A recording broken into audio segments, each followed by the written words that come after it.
everyone, congratulations on your new paint zoom. I'm Mark. I'm here to help you get familiar with the product. Keep in mind that your product did come with a very clear and concise user's manual filled with very important information. You're going to want to consult that before you get started with your paint zoom. Speaking of which, here's the paint zoom. It includes the paint zoom spray gun, the paint container, viscosity cup. What is a viscosity cup? Well, the viscosity cup is used to measure and thin the paint. Okay? Right there, the hose, where would you be without it? And the motor base. Putting the whole thing together is really simple. Watch this. Spray gun, container. Simply screw the paint container onto the paint gun. Attach one end of the hose to the back of the gun, here, and the other end to the motor base.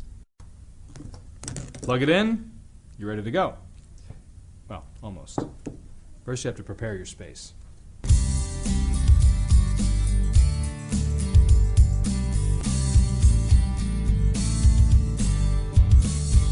When painting, you should always make sure your surface is clean and completely dust-free.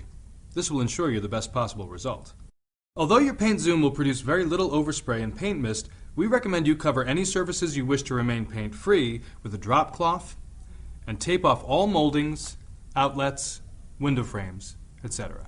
And remember, keeping yourself safe is the most important thing. When painting, you always want to wear eye protection. You could use the big goggle kind like that, especially if you already wear glasses. I like to wear the smaller kind. It's really up to you. And you always want to breathe in as little paint fumes as possible. So you got your handy dandy mask right here. You always want to wear that. I'm not going to wear it right now because then you won't be able to understand what I'm saying. But when you're painting, it's crucial that you wear yours. And of course, remember that your user's manual has very important safety information. You're always going to want to look that over before you start using your paint zoom.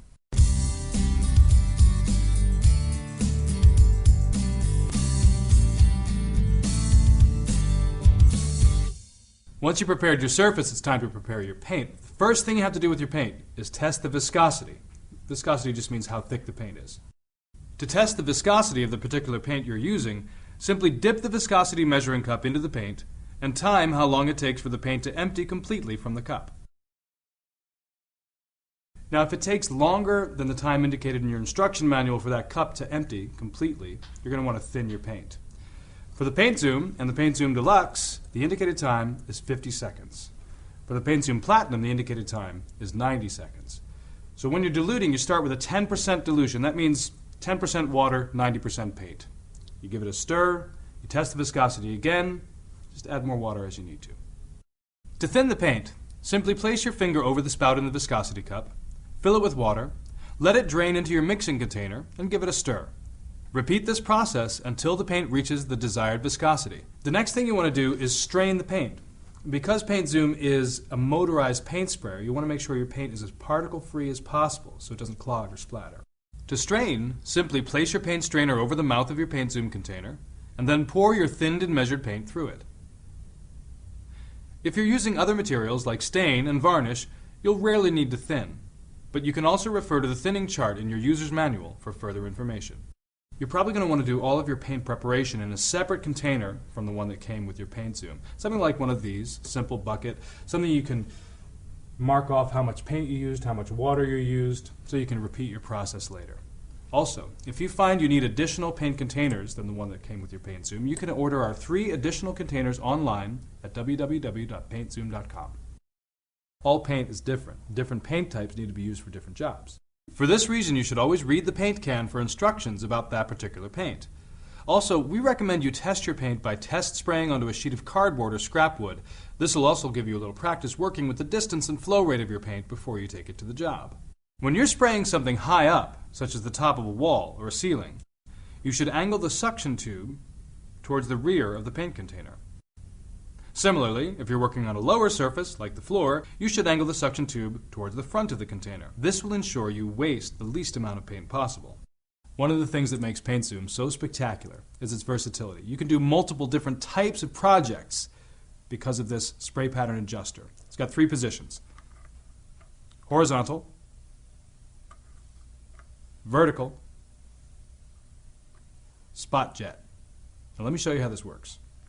For instance, setting the nozzle vertically is great for wide surfaces like walls or floors. The horizontal setting is best if used on ceilings and wood slats like you might find on fences. The spot jet setting is perfect for corners and other hard-to-reach areas.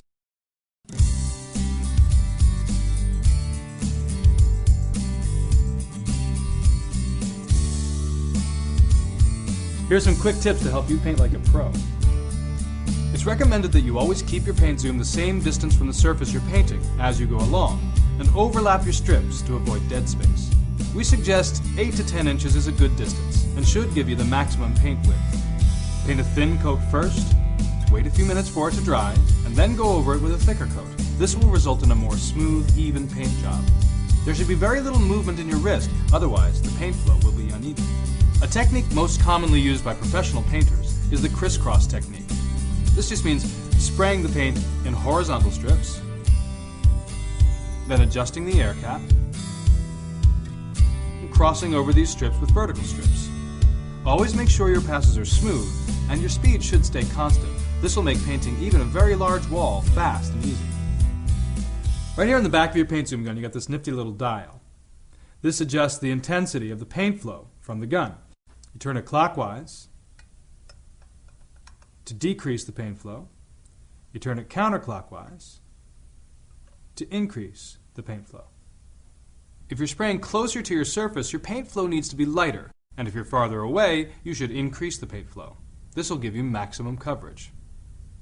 It's recommended to paint in sections about 20 inches long, and avoid stopping and starting if you can. Now, as I mentioned before, you rarely need to thin, varnish, or stain. And what I've done now is taken a little bit of stain, put it into my paint zoom container. Got my handy dandy goggles right here. Always remember your eye protection. And now I'm ready to take this unfinished chair and turn it into a beautiful rustic looking piece. Here we go.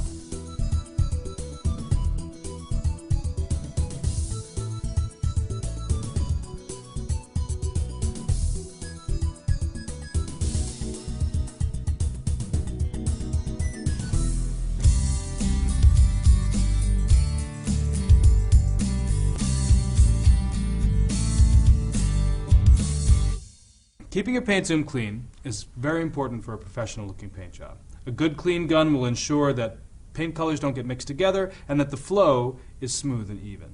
During a painting job, if you need to change your paint for any reason or take a break, all you need to do to clean out your gun and keep it working well is unscrew the paint container. If there's any paint left over, store it in a sealed container to preserve it so it can be reused later. Fill your paint container with warm water. Attach it to the gun. And then press the trigger on your paint gun and let the water run into a bucket until it is safely paint-free. When you're finished with your job, you should deep clean your paint zoom. You'll want to take the spray gun apart completely and soak each individual part in hot soapy water for water-based paints or in thinners for oil-based paints.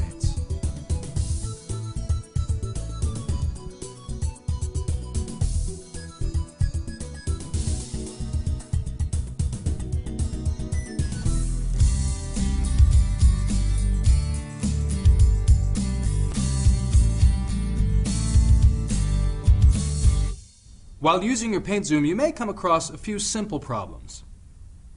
If you're getting uneven, splattered coverage, your paint is too thick. Try thinning or straining the paint. If your coverage is too light, try to spray slower and move closer to your surface, or simply increase the paint flow. If you're running into drips and snags, increase your distance from the surface, or try thinning your paint.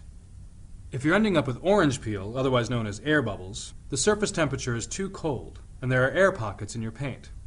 Try to reduce viscosity and paint in warmer weather. If the paint is leaking from your spray gun, the container might be loose, needs to be tightened. If you have any other problems, refer to the troubleshooting section in your user's manual. Log on to www.paintzoom.com or call customer service from the number on your screen. Alright, so those are just a couple of basic tips to get you moving onto beautiful, professional looking paint jobs with your paint zoom. Go have fun.